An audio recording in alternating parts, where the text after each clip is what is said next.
ओहो। बिस्मिल्लाहिर्रहमानिर्रहीम। अस्सलाम वालेकुम नाज़रीन, मैं उम्मीद करती हूँ आप सब खैरियत से होंगे।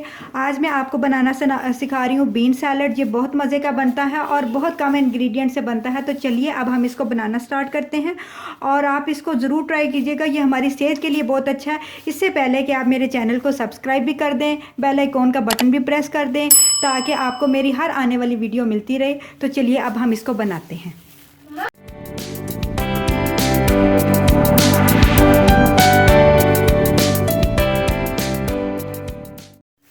बीन सैलड बनाने के लिए हमें किन किन इंग्रेडिएंट की ज़रूरत है तो आप नोट कर लीजिए। मैंने 100 ग्राम रेड बीन्स लिए हैं, जिनको किडनी बीन्स भी बोलते हैं। इसको मैंने रात को नीम गर्म पानी के अंदर मीठा सोडा या बेकिंग पाउडर आप डाल के भिगो के रख दें और सुबह इनको बॉयल कर लें। इसके साथ ही मैंने ब्लैक चने लिए हैं, ये दोनों को मैंने इकट्ठा ही बॉयल किया था और इकट्ठा ही मैंने इनको भिगोया था। तो ये देखें कितने अच्छे से ये जो है ना वो नरम हुए हैं। इसके साथ मैंने पोटैटोज़ लिए हैं, 2 अदद मैंने पोटैटोज़ लिए हैं, इनको भी मैंने बॉयल कर लिया। अगर डाइट पर्सन है तो पोटैटो स्किप भी कर सकते हैं, इसकी जगह पे कुछ और बीन्स, लोबिया बीन्स वगैरह इसमें शामिल कर दें। गरम मसालों में मैंने 1 टीस्पून मैंने रेड चिली पाउडर लिया है, 1 टीस्पून मैंने ब्लैक पेपर लिया है, 1 टीस्पून ही मैंने साल्ट लिया है और 1 टेबलस्पून मैंने चाट मसाला लिया है। मसाले आप अपनी मर्ज़ी से कम या ज़्यादा भी कर सकते हैं। वेजिटेबल्स में मैंने बंद गोभी 2 टेबलस्पून मेरे पास बंद गोभी है, 1 टेबलस्पून मेरे पास बारीक कटी हुई शिमला मिर्च है और 1 टेबलस्पून ही मेरे पास टमाटर है बारीक कटा हुआ। 1 टीस्पून मेरे पास मिंट लीव है यानी कि पुदीने के पत्ते और 1 अदद मैंने दरमियाने साइज़ का प्याज लेके उसको मैंने बारीक बारीक काट लिया है। 1 छोटी सी हरी मिर्च, इसको भी मैंने छोटा छोटा काट लिया है। नींबू इसके ऊपर अगर आप डालना चाहते हैं डाल लें, अगर साथ रखना चाहते हैं तो साथ रख लें। चलिए अब हम इन तमाम चीज़ों को मिक्स करते हैं। सबसे पहले एक बाउल के अंदर हम बीन्स डालेंगे, उसके साथ ही मैं पोटैटोज़ भी साथ ही ऐड कर दूंगी और ये स्पाइसेस भी साथ ही ऐड कर दूंगी।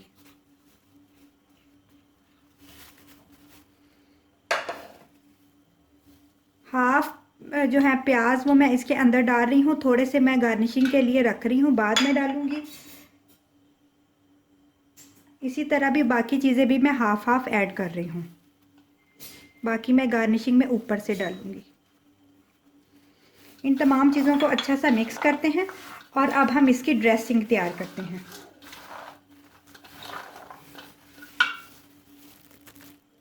ड्रेसिंग तैयार करने के लिए हमें किन किन चीज़ों की ज़रूरत है तो नोट कर लीजिए। मैंने 2 टेबलस्पून इमली, खुश्क इमली ली थी, उसको मैंने तकरीबन 4 टेबलस्पून पानी के अंदर, नीम गर्म पानी के अंदर बॉईल कर लिया और इसका मैंने पल्प और गुठलियाँ अलग कर ली हैं। ये पल्प और मेरे पास इसका पानी है, गुठलियाँ मैंने फेंक दी हैं।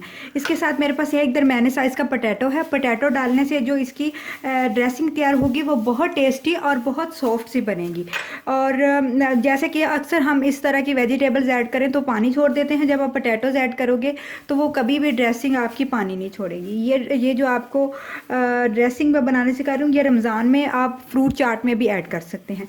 इसके साथ मेरे पास हरा धनिया और पुदीना है, ये भी मैंने 1 टेबलस्पून दोनों चीज़ें ली हैं, यानी कि 1 टेबलस्पून मैंने पुदीना लिया और 1 टेबलस्पून मैंने धनिया लिया। 2 अदद लीमू का मैंने जूस निकाला है, 2 टेबलस्पून मेरे पास लेमन जूस है, 1 अदद हरी मिर्च है और टमाटर हाफ मैंने छोटा छोटा क्यूब्स में काट के सैलड के अंदर डाल दिया और हाफ जो है वो मैंने इधर इसमें रख लिया। तो चलिए अब हम इसको तैयार करते हैं। तो आपने क्या करना है कि ग्राइंडर डब्बी जो होती है ना जिसके अंदर हम गरम मसाला पीसते हैं, या ग्राइंडर जग के अंदर आपने ये तमाम चीज़ों को डाल देना है।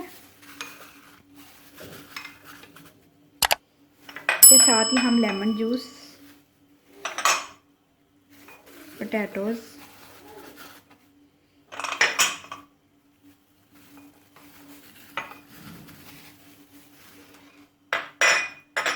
और ये इमली वाला पल्प, और इसके साथ जो मैंने वो गुठलियाँ अलग करके जो पल्प निकला था वो भी इसके साथ ही डालूंगी और वो फिर बाद में अच्छा सा ग्राइंड हो जाएगा।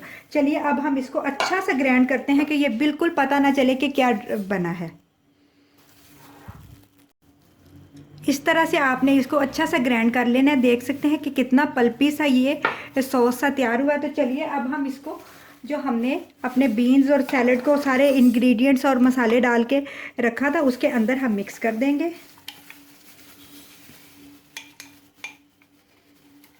अगर आप थोड़े ज़्यादा डालना चाहते हैं, आप आपकी मर्ज़ी पे है, आप थोड़ा ज़्यादा भी डाल सकते हैं। कुछ चीज़ें कम करना चाहते हैं, कम कर सकते हैं। इस तरह से हम इसको अच्छा सा मिक्स कर लेंगे। और अगर आप इसके अंदर 2 टेबलस्पून ऑलिव ऑयल डाल लें तो वो बहुत अच्छा लगेगा, वो सेहत के लिए भी बहुत अच्छा है और इस बहाने से वो खाया भी जाएगा।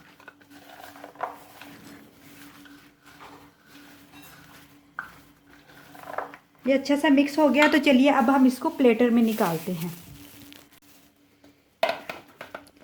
पहले जब आप मिक्स कर रहे हों तो आप एक बड़ा सा बाउल लेके अच्छा सा उसको मिक्स कर लें, ताकि तमाम चीज़ें अच्छे से तरीके से मिक्स हो जाए। बाद में आपने जो प्लेटर में सेट करना हो उससे सेट कर लें।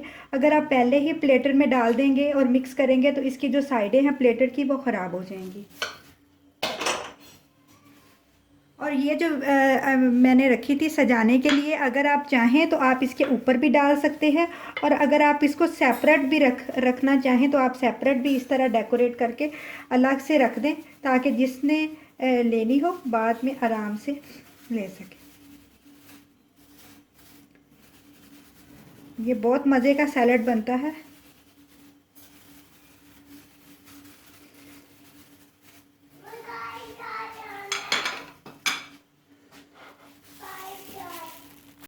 जी तो नाजरीन, मज़ेदार सा बीन सैलड बिल्कुल रेडी है, बहुत मज़े का है। आप इसको घर में ज़रूर ट्राई कीजिएगा और मुझे फ़ीडबैक में और कमेंट में ज़रूर बताइएगा कि ये कैसा बना है। रमज़ान में भी आप बना सकते हैं और आम दिनों में भी बना सकते हैं। इस बहाने से बच्चे ये जो बीन्स और या दालें वगैरह जो नहीं शौकीन होते हैं वो बड़े मज़े से खा सकते हैं, और ये हमारी सेहत के लिए बहुत अच्छी है। तो अपना बहुत सारा ख्याल रखिएगा। अल्लाह ताला आपको बहुत खुश रखे। अल्लाह हाफ़िज़।